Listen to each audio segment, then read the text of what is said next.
in our today's class, we will understand where can you add CSS rules. So first, let me tell you what are the types of CSS. So CSS rules can be added into documents in three ways. Number one is external style sheet. Number two is internal style sheet.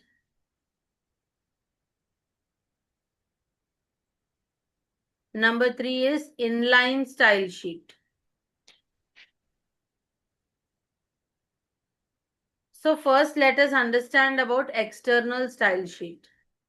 So external style sheets allow users to create application with multiple pages. So in external style sheet, CSS rule multiple is written in a single document and it is saved under file name with CSS extension. Hence, if any web document wants to be adhered to these rules, then a simple link to filename.css is made using link tag. Okay, so let us take a program. So first we will give the file name as rule.css. So we give body. This is a selector. Body is a selector. Open the flower brackets. Color black. Background.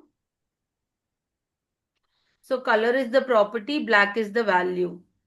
The same way background color is the property, lime is the value. Now font family.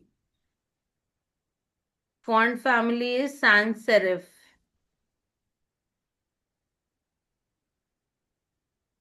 Align,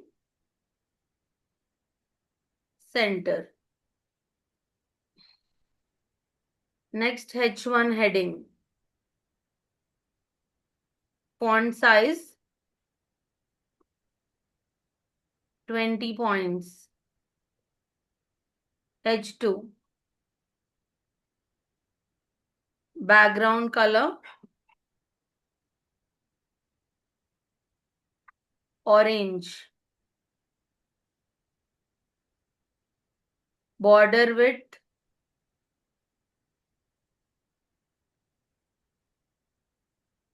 2 pixel. Border color black.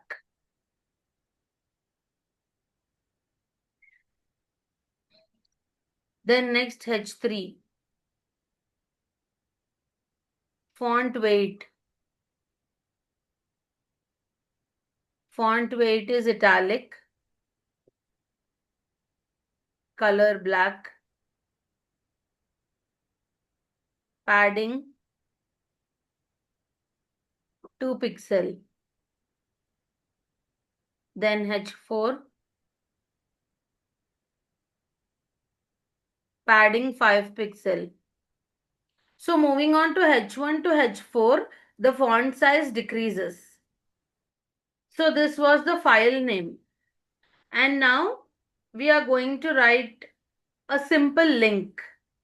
So that is, we will name it as external.html. So first you give the HTML tag, then you give the head tag.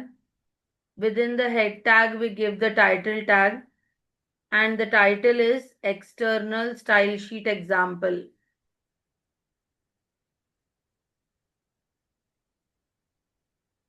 Then close the title tag. Now we use the link element. Link rel is the attribute of link element, equals, within double quotes we give style sheet. Then type is another attribute, type equals text/css. Then href is another attribute, rule.css slash. Now we need to close the head tag. Now we open the body tag. So first we give h1, H1 is the heading tag with the largest font. This is H1. Next, H2. The font size decreases a bit here. So this is H2. Then H3. This is H3. Then H4. This is H4. Then you close the body tag. And at last you close the HTML tag. This is the actual program. It works as a simple link to the file name.css which I have given in the last slide. Next, moving on to the second type of CSS, that is internal style sheet.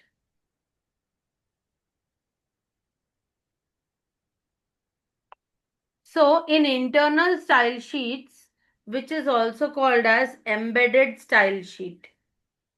So internal style sheet is also known as embedded style sheet.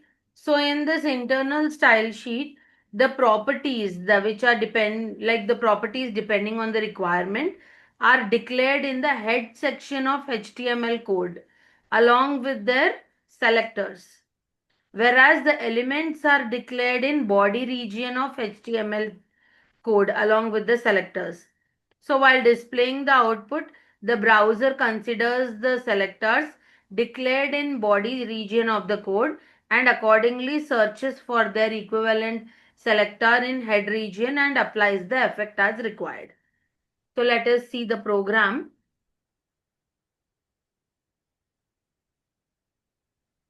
First we give the HTML tag, then we give the head tag. Within the head tag we give the title tag. We give the title name now. Embedded style sheet example.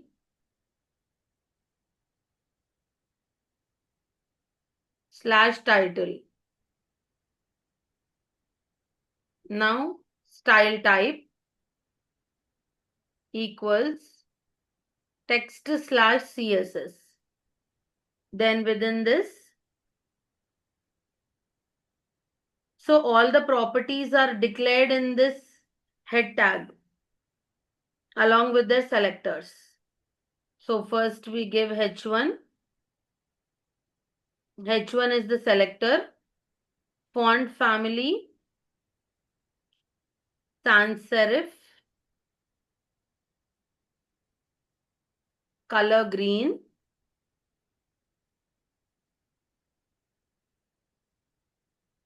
Text align center.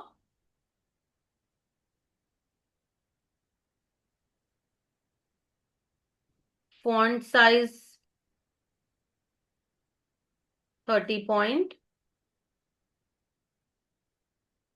Now there is another selector P. Font family sans serif.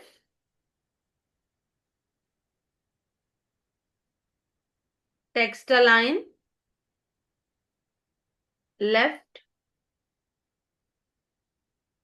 Text indent 0.5. Font size 15 points. So these are all properties and values given within the flower brackets, and outside the flower bracket P and H1 which we have given, those are the selectors. Next we give another selector, that is body. Background yellow. Margin left 1.5.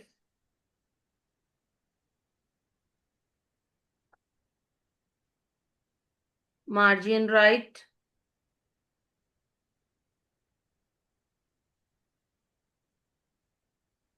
1.5.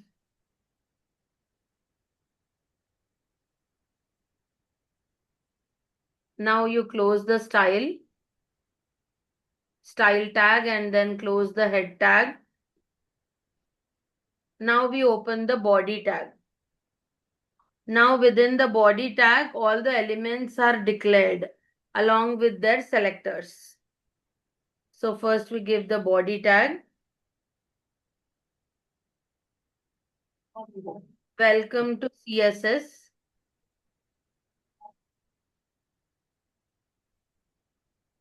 Then P tag, paragraph tag. This passage gets affected to CSS properties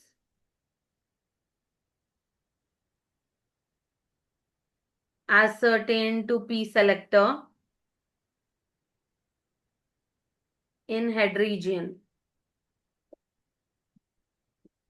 Close the P tag. Now open the H1 tag. This passage gets affected to CSS properties ascertained to H1 selector in head region /H1. Now close the body tag and close the HTML tag. Now the next type is inline style sheet.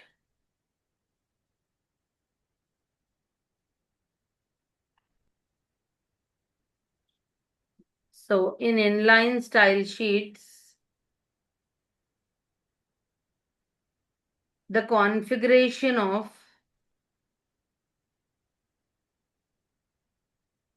current web document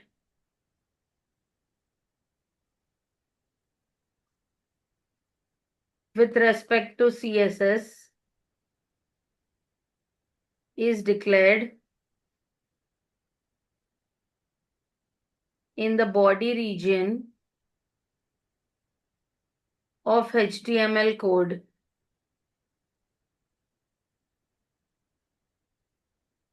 And the rules are applied to only single element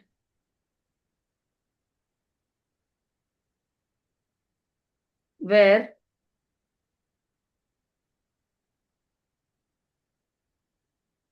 given configuration is declared.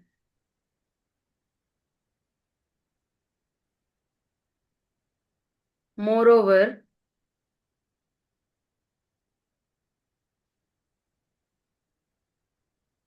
the configuration is rendered by using style attribute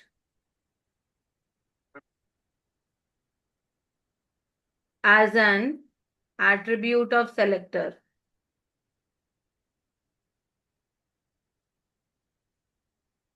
So its syntax is element style equals property :value semicolon quotations close, then text, close the element tag. So let's take an example. HTML, then body tag, then H1 is the element, style is the attribute, equals, color is the property, blue is the value. Then heading is the text, and then again element close, H1 element close. And now close the body tag and close the HTML tag. So now let's learn about the link element. So the link element is an empty element and it is used to link two documents. That is, it is used to link the style sheets to the document in which it is present. And it not only links a style sheet, but also it links an RSS feed that correlate with the web page. And the link element has three attributes when it is used for associating a style sheet with the document. And those three attributes are type, REL, and href. So in addition to these three core attributes, the link elements can have other attributes. They are charset, dir, href, href lang, media, rel, rev, style, target, type. So these are the different attributes, and out of which type, REL, and href are the core attributes. So first let us understand about type attribute. So the type attribute indicates the MIME type of the document in which a user needs to link. So since the document is CSS, so its MIME type is text/CSS. So the example I will give you over here, type equals text/CSS. Next, moving on to REL attribute. So REL stands for relationship. So the REL attribute is used to indicate the relationship between the document in which the link is present and the document which has to be linked with it. And the key value which is provided to REL attribute is style sheet. Style sheet is the key value. So we give REL equals, within double quotes we write style sheet.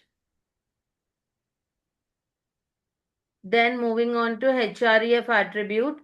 So href attribute indicates the URL of the style sheet, and the URL can be either absolute or relative.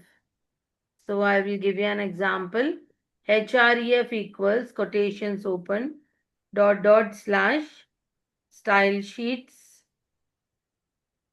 / interface.css. Next, I will let you know about href lang also. So href lang attribute indicates the language in which the document to be linked is written. So over here I will give you the example. Href lang equals ENUS, that is English, US English. Now let's see how the style element works. So when a user needs to use an inline type of style sheet, the style element is used. So this element is used within the head element of the document, and the style rules are enclosed within the style element. So over here you have an attribute that is media attribute. So let us understand about media attribute. So this media attribute indicates the media or output device that is optimized for the document. So let's see an example. Media equals value. So here print, screen, TV, TTY, projection, handled, oral, all, embossed, braille. These are the different possible values for media. For example, let us take a program. Give the head tag, then the title tag. The title is style element. Then close the title tag. Then style, type equals text/CSS. Then P is a selector, color : pink. Then close the style tag, close the head tag. So there are some attributes which are used by the style element. They are dir, title, type, lang, and media. These are the attributes used by the style element. So now let's see what are the advantages of external style sheets. So first advantage is external style sheets can be reused for each page of the website. Then number two, external style sheets can be used to avoid the use of stylistic markup in each page of the website. Then number three is a style sheet can import the rules from other style sheets to make the development modular and to maintain good reusability. Then number four is the site can be made more accessible by removing the style sheet. Number five is the style sheets can be used as a template by different authors to maintain the same type in their documents. Then number six is if the first document downloads the style sheet, then the subsequent documents are not needed to download it again because the browser retains a copy of style sheet rather than each individual page. Now the last advantage is several style sheets can be associated with a single document. So now let us list all the main properties available in CSS1 and CSS2. So first let us understand what the category is and what are the properties. So first the category is font. So what are the main properties of font? Font, font family, font size, font size adjust, font stretch, font style, font variant, font weight. Then the next category is text. Then you have text color, text direction, text letter spacing, text align, text decoration, text indent, text shadow, text transform, text Unicode, that is bidirectional, then text white space, and then word spacing. Then next category is